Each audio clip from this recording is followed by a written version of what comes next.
One reason that I accepted this invitation to come here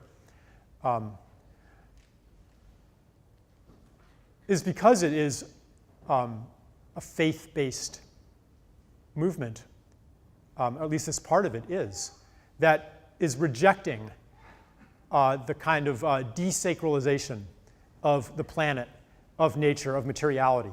It's not only saying, well, we should do a better job taking care of the planet because if we don't, we're going to go extinct. It's not only saying that. It's saying that the planet is sacred in and of its own right. And different faiths might articulate this in a different way. One way to articulate it is to say, well, did we earn this planet? Or is it a gift? Obviously, we didn't earn this planet.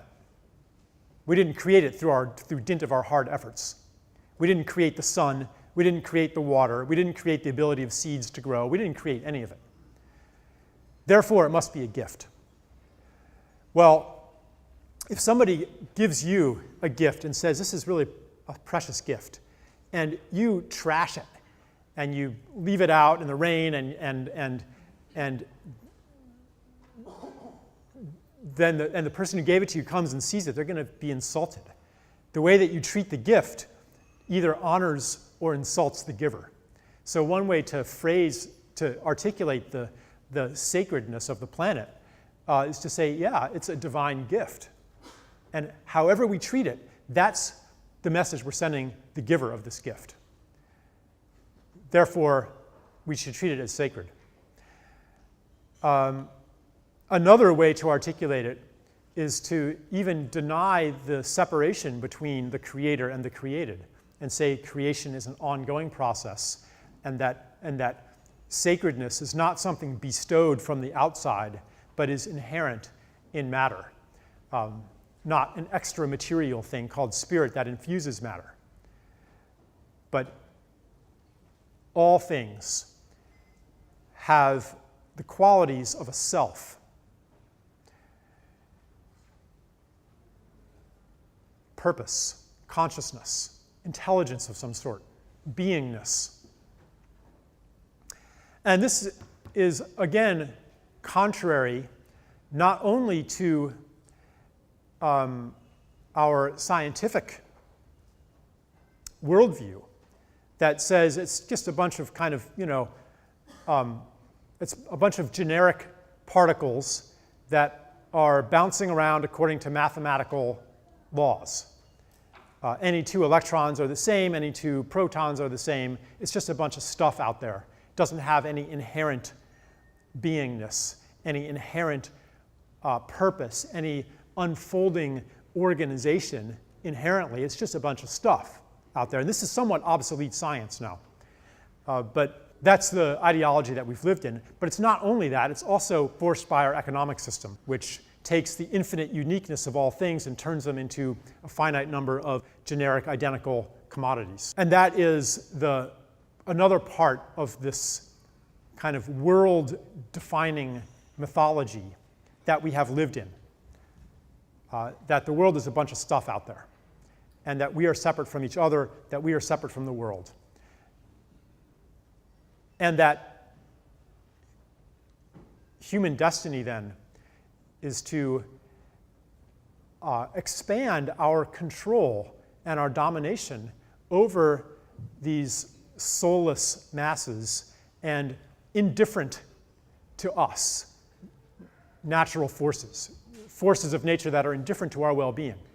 It's a scary world out there, and it has no beingness of its own. So good then comes through our well-being comes through insulating ourselves from these natural forces, overcoming our competitors, and imposing human design onto this purposeless, meaningless substrate of materiality.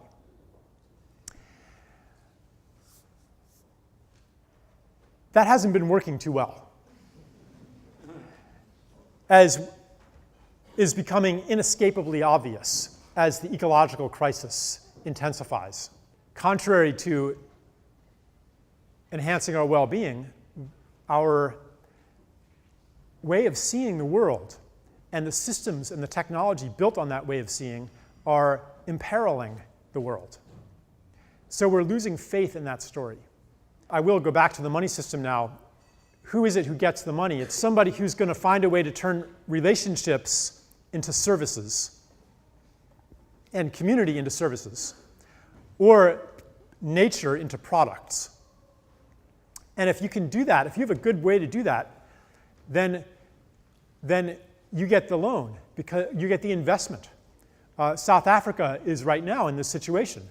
Like, how do you get foreign investment? You know, this is all a big topic now. Well, you get it by having business-friendly policies, by having policies that are accommodating of new strip mines and fracking and nuclear power plants and market opportunities, cheap labor, whatever it is that allows somebody to make more money than they invested, that is a business-friendly policy. So, in other words, the money system works as long as you can continue to expand the realm of goods and services. As long as there's another village where people take care of each other and where children learn the traditional ways, there's another opportunity to sell insurance so people don't care for each other anymore, or to build schools so that the production of knowledge becomes commoditized. All of these things enhance economic growth. All of these things are a business opportunity in some form. As long as you can find another forest to cut down and turn into lumber, as long as you can find some more minerals to dig out of the ground, then the system works, because I can continue lending new money into existence to keep pace with the debts. The crisis today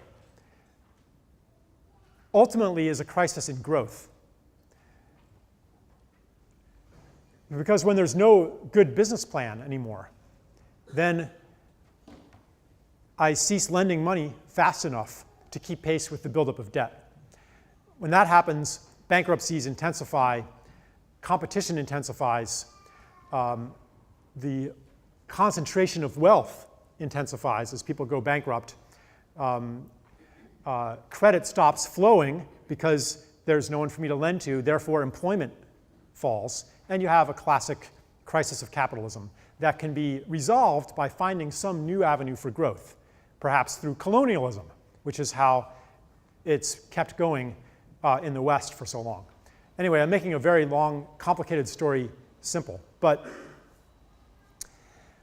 today we're running out of room on this planet for growth. That means there's no way out of the crisis unless we change the system on a much deeper level. And the level that we have to change it on is we have to bring it into alignment with what I like to call the new and ancient story, a new mythology that no longer sees us as separate from nature, no longer sees nature as a thing, no longer sees us as separate from each other, understands that human nature isn't as we've observed it in this ruthless game of each against all, but that in different circumstances, another aspect of human nature comes out.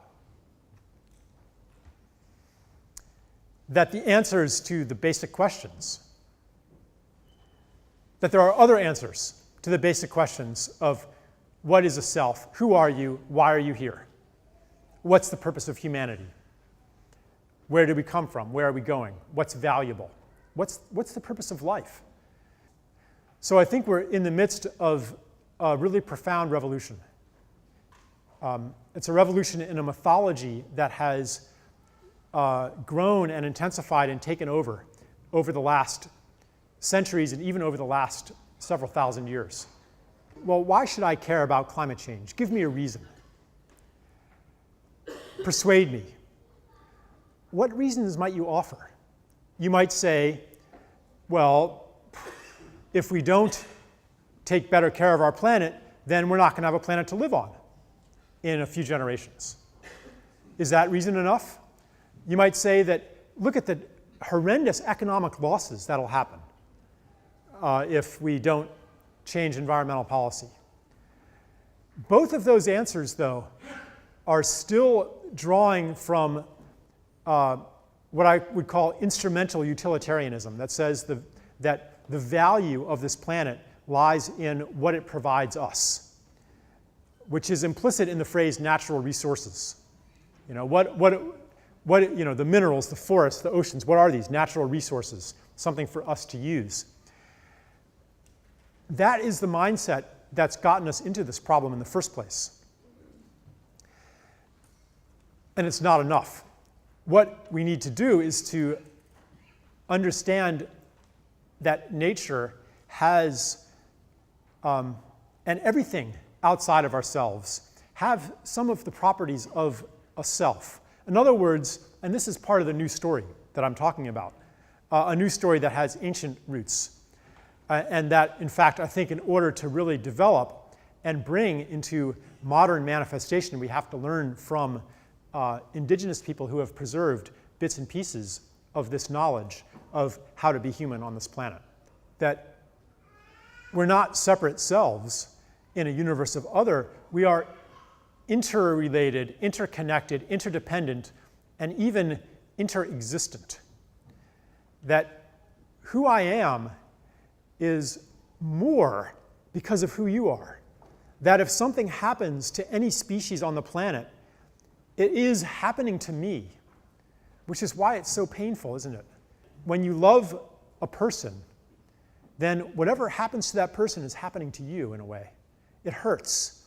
And anyone who has children understands this, you know? Like, when my child is happy, I'm happy. When my child is suffering, I'm suffering, because that child is part of me. You could even say that love is the expansion of oneself to include another. What we need to do is to expand ourselves to include this planet, because whether we acknowledge it or not, what is happening to this planet is happening to us. That's what the ecological crisis is showing us. That's what climate change is showing us. It's showing us that what we're doing to the world inescapably comes back. And I might add, that's what terrorism in the Middle East is showing us too. That there's always blowback, you know, that what we do to other people, we do to ourselves, and that it is impossible to build fortresses and walls strong enough to keep out the effects of our actions.